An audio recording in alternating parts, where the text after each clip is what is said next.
Hey guys, welcome back to our channel study Q. तो आज हम पढ़ेंगे हिस्ट्री का chapter number 2, new kings and kingdoms.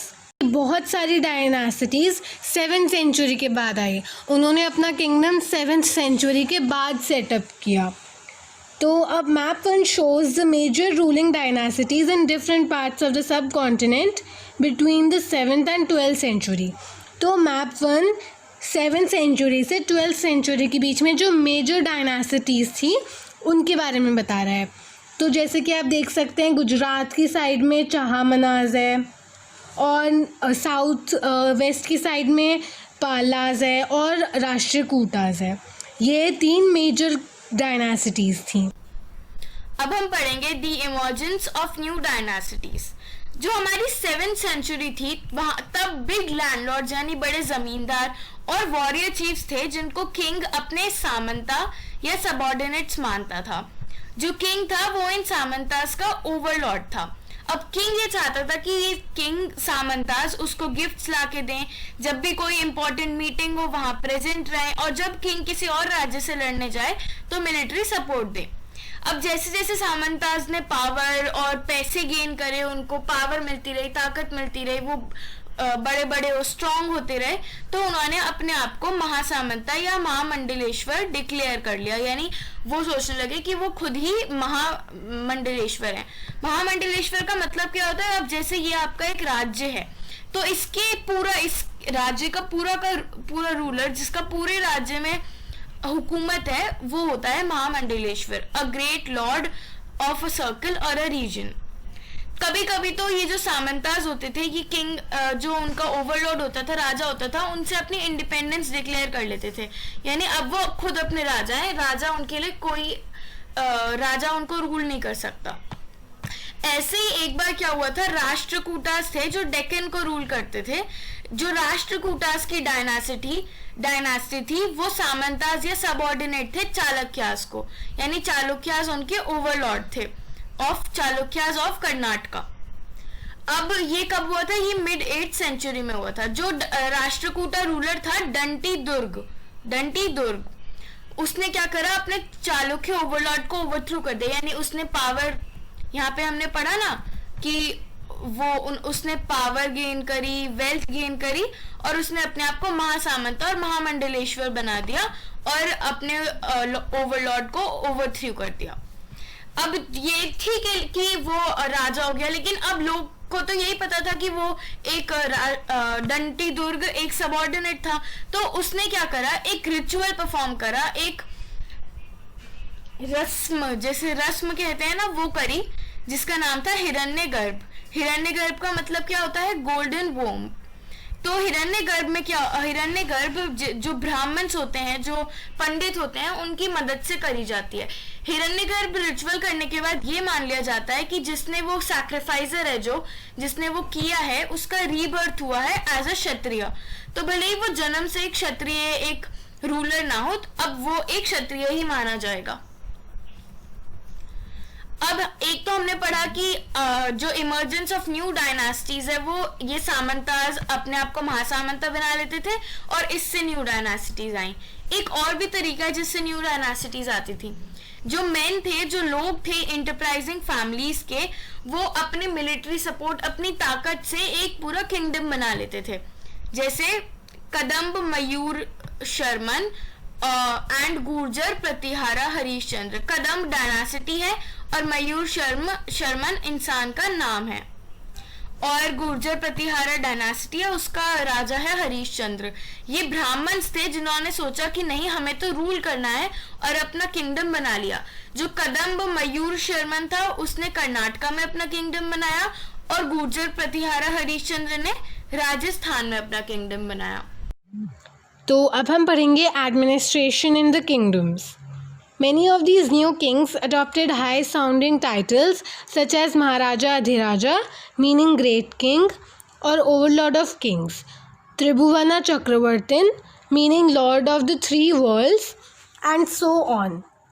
तो जो किंग्स थे, जो नए किंग्स थे, उन्होंने अपने आप को बढ़ा चढ़ा कर बोलने लगे और उन्होंने अपने आप को टाइटल्स दे दिए, नाम दे दिए, महाराजा अधिराजा, जिसका मतलब होता है महान राजा या फिर राजाओं का भी राजा, और त्रिभुवना चक्रवर्तिन, मतलब कि Lord of the three Kings का, 3 राजाओं का भी राजा.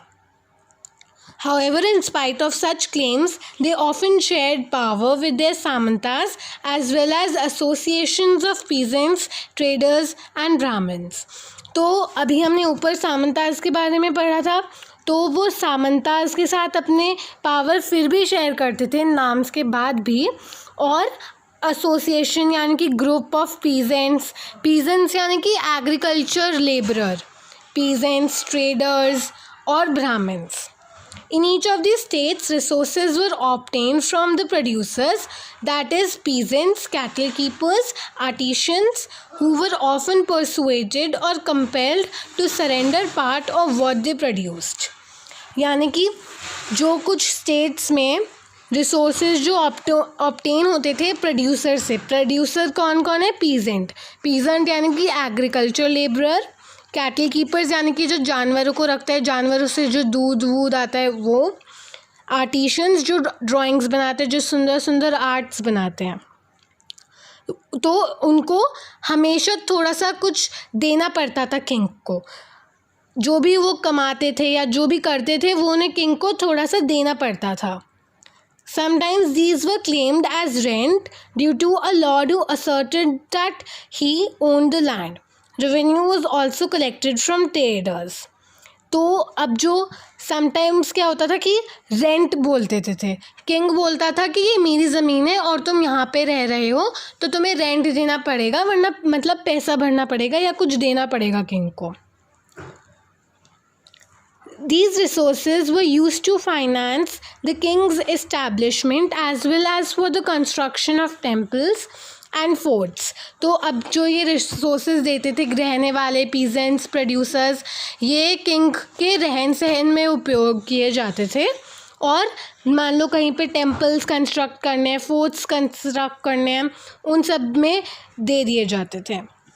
They were also used to fight wars, which were in turn expected to lead to the acquisition of wealth in form of plunder and access to land as well as trade routes.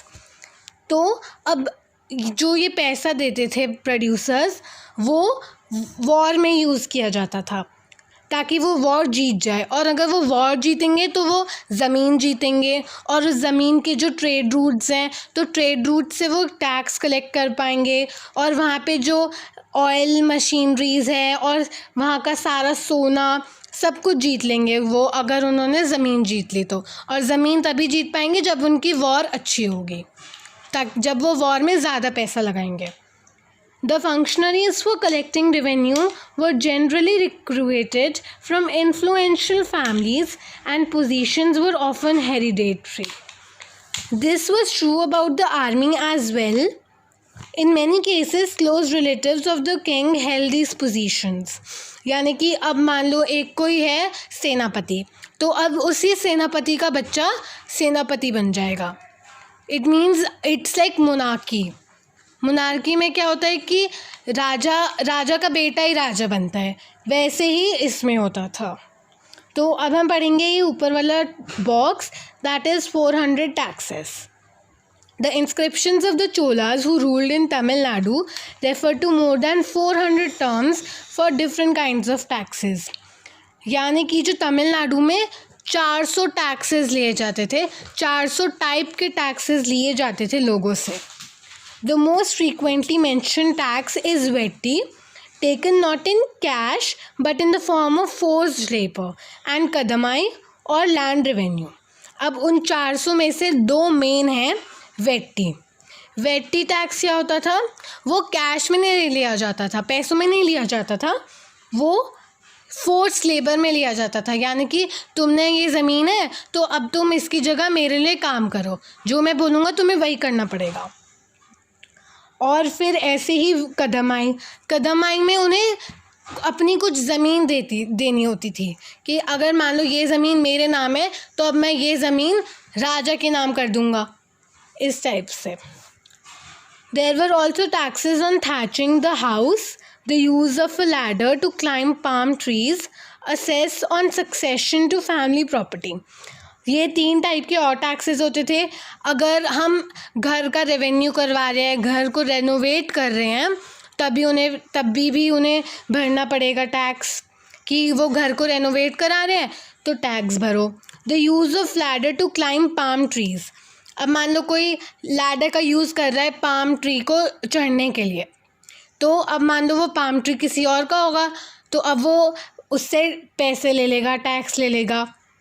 Assess on succession to family property, अब मान लो आपके पिताजी ने आप अपनी property आपके नाम लिख दी, तो अब आपको उस प्रॉपर्टी में से थोड़ा सा पार्ट किंग को देना पड़ेगा।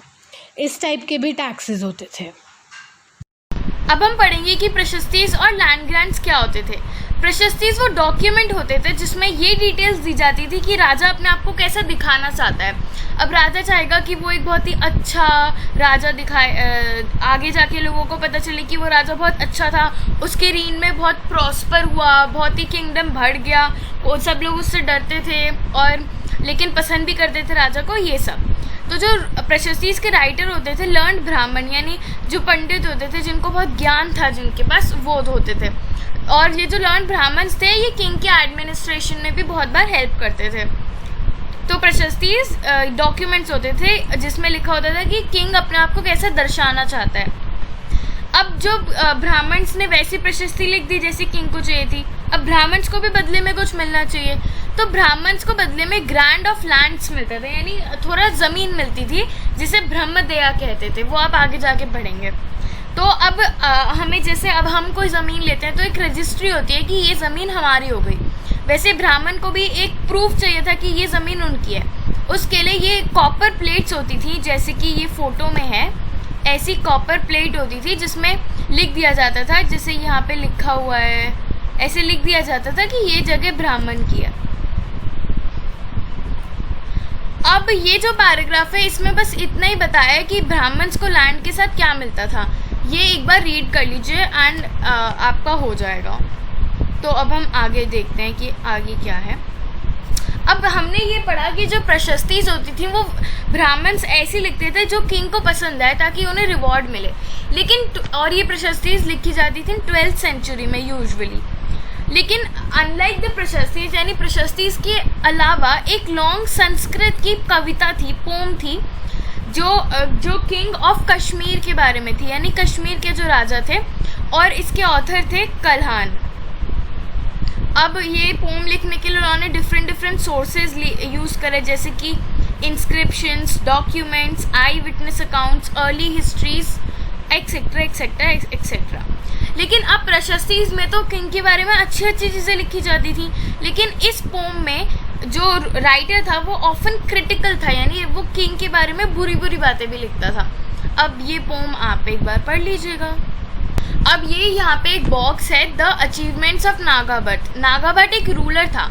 अब उसने भी अपने जो लर्नड ब्राह्मण्स थे उससे प्रशस्ति लिखवाई संस्कृत में ही, क्योंकि प्रशस्ति संस्कृत में लिखी जाती थी। ये रूलर था ग्वालियर मध्य प्रदेश का, ग्वालियर का जो मध्य प्रदेश में है। अब इसमें ये एक प्रतिहारा किंग था और इसमें भी लर्नड ब्राह्मण्स ने उसके बारे में लिखा है कि उसने कौन कौन से राज्य कॉन्कर करे। तो अब हम पढ़ेंगे वॉरफेयर फॉर वेल्थ। तो आपने नोटिस किया होगा कि ये सारे रूलिंग डायनासिटीज़ एक स्पेसिफिक रीजन में बेस्ड है और फिर वो at the same time they tried to control other areas. तो अब वो बाकी जगहों को भी कैप्चर करने लग गए। मान लो उनका थोड़ा सा रीजन है, अब वो चाहते थे उनका आसपास का रीजन बढ़ जाए और उनका एम्पायर बन जाए, किंगडम बढ़कर एम्पायर बन जाए। One particularly prized area was the city of Kannauj in the Ganga Valley. For centuries, rulers belonging to the Gurjar Pratiharas, Rashtrakutas and Pal dynasties fought for control over Kannauj. Because there were 3 parties in this long-drawn conflict, historians often describe it as tripartite struggle. तो अब ट्रीपार्टाइट struggle में क्या होता है और ये क्या है, एक दिल्ली के साइड में, दिल्ली के आसपास एक जगह है कन्नौज, वो बहुत प्राइज्ड है, मतलब कि उसकी फर्टिलिटी बहुत अच्छी है, वहाँ पे फर्टाइल सॉइल है जो क्रॉप्स ग्रो करने के लिए बेस्ट है, इसलिए। तो अब गुर्जर प्रतिहारास, अब हम मैप 1 अगर देखेंगे तो मैप 1 में जहाँ पे गुर्जर प्रतिहारास हैं, राष्ट्रकूटास है और पलास है, वहाँ पे आप अगर जूम करोगे तो वहाँ पे कन्नौज भी है। हाँ जी, यहाँ पे कन्नौज है। तो अब पालास, गुर्जर प्रतिहारास और राष्ट्रकूटास ये कन्नौज के लिए लड़ते थे, क्योंकि वो बहुत प्राइज एरिया था और वहाँ पे फर्टिलिटी बहुत थी और वो क्रॉप्स ग्रो करने के लिए बहुत अच्छा था।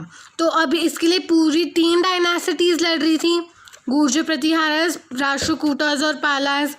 तो इसलिए हिस्टोरियंस ने क्या किया, इसको एक ट्रीपार्टाइट स्ट्रगल का नाम दे दिया। As we will see, rulers also tried to demonstrate their power and resources by building large temples. So when they attacked one another's kingdoms, they often chose to target temples, which were sometimes extremely rich. तो क्या होता था कि जो राजाओं थे ना, वो अपना वेल्थ दिखाने के लिए, अपनी पावर दिखाने के लिए टेम्पल्स बिल्ड कर देते थे, जहाँ उन्हें जगह मिलती थी वहाँ पे टेम्पल्स बिल्ड कर दिए। और वो टेम्पल्स बहुत ही रिच होते थे, क्योंकि वहाँ पे बहुत सारा सोना रखा होता था और वहाँ पे बहुत सारा पैसा रखा होता था। तो अब कोई रूलर को अगर दूसरे किंगडम पे अटैक करना होता तो वो सबसे पहले टेम्पल्स पे अटैक करता, क्योंकि टेम्पल्स बहुत ज़्यादा रिच थे, वहाँ पे बहुत सारा सोना था और कुछ टेम्पल्स तो सोने के ही बने होते थे, कुछ parts. One of the best known of such rulers is Sultan Mohammad of Ghazni, Afghanistan. He ruled from 997 to 130 and extended control over parts of Central Asia, Iran and northwestern part of the subcontinent. तो अब इन्होंने एक एग्जाम्पल दे रखा है सुल्तान Mohammad of Ghazni. सुल्तान मोहम्मद का example दे रखा है जो गजनी में था, उसकी कैपिटल, उसके एम्पायर की कैपिटल गजनी थी जो अफ़गानिस्तान में। उन्होंने 997 से 1030 तक किया है, 1030 तक रूल किया और इन्होंने अपना एम्पायर सेंट्रल एशिया से ईरान और north western part of the subcontinent यानी कि इंडिया, वहाँ तक रूल कर रखा था। बहुत बड़ा एम्पायर था इनका। He raided the subcontinent almost every year. His targets were wealthy temples, including that of Somnath, Gujarat. Much of the wealth Muhammad carried away was used to create a splendid capital city at Ghazni. तो अब और ये हमारी subcontinent पे हमेशा एक साल में एक बार तो अटैक कर ही देते थे और टेम्पल्स को अटैक करते थे, क्योंकि इन्हें पता था कि हमारी टेम्पल्स बहुत रिच है और सारा सोना लूट के ले जाते थे। तो इन्होंने सोमनाथ टेम्पल पे भी अटैक किया था जो गुजरात में है, और सारा वेल्थ क्या करते थे, जो भी सारा पैसा सोना मिलता था इन्हें, वो मोहम्मद अपने साथ ले जाते थे और गजनी अफ़गानिस्तान में अपनी कैपिटल बनाते थे। बहुत सुंदर कैपिटल बनाते थे उन सारे पैसे से। अब हम पढ़ेंगे सुल्तान Mohammad was also interested in finding out more about the people he conquered. तो and entrusted a scholar named Al-Biruni to write an account of the subcontinent. This Arabic work known as the Kitab ul Hind. तो इन्होंने क्या किया, सुल्तान मोहम्मद को बहुत interest था कि उन्होंने जिसको कंकर किया है उसके बारे में एक्सप्लोर करने में, जिस राजा को उन्होंने मार गिराया है उसके बारे में जानने में इन्हें बहुत इंटरेस्ट था। तो इन्होंने एक स्कॉलर को रखा जिसका नाम अल बिरूनी था। वो बाकी रूलर्स के बारे में लिखता था जो सुल्तान मोहम्मद से हारे हैं। और उसने ये अरेबिक लैंग्वेज में लिखा था। एक वर्क था जिसका नाम था किताबुल हिंद, जो अल बिरूनी ने लिखा था मोहम्मद के कहने पे। This Arabic work known as the Kitabul Hind remains an important source for historians. He consulted Sanskrit scholars to prepare this account. तो अब ये हिस्टोरियंस के लिए बहुत अच्छा है क्योंकि उन्हें बाकी सारे राजाओं के बारे में पता चलता था। और अल बिरूनी ने हालांकि लिखा था अरेबिक में, लेकिन संस्कृत स्कॉलर्स से भी हेल्प ली थी। Other kings who engaged in warfare included the Chahamanas, later known as Chauhans, who ruled over the region around Delhi and Ajmer. तो अब चहामनाज हमने ऊपर मैप में देखा था ना, चहामनाज को पहले हम चौहान्स को चहामनाज कहते थे, फिर बाद में उनका नाम चौहान्स हो गया। उन्होंने दिल्ली और अजमेर के रीजन में रूल किया था। They attempted to expand their control to the west and the east, where they was opposed by the Chalukyas of Gujarat and Gadhawals of western Uttar Pradesh. तो इन्होंने क्या सोचा, अब इनके पास सिर्फ दिल्ली और अजमेर का पार्ट था।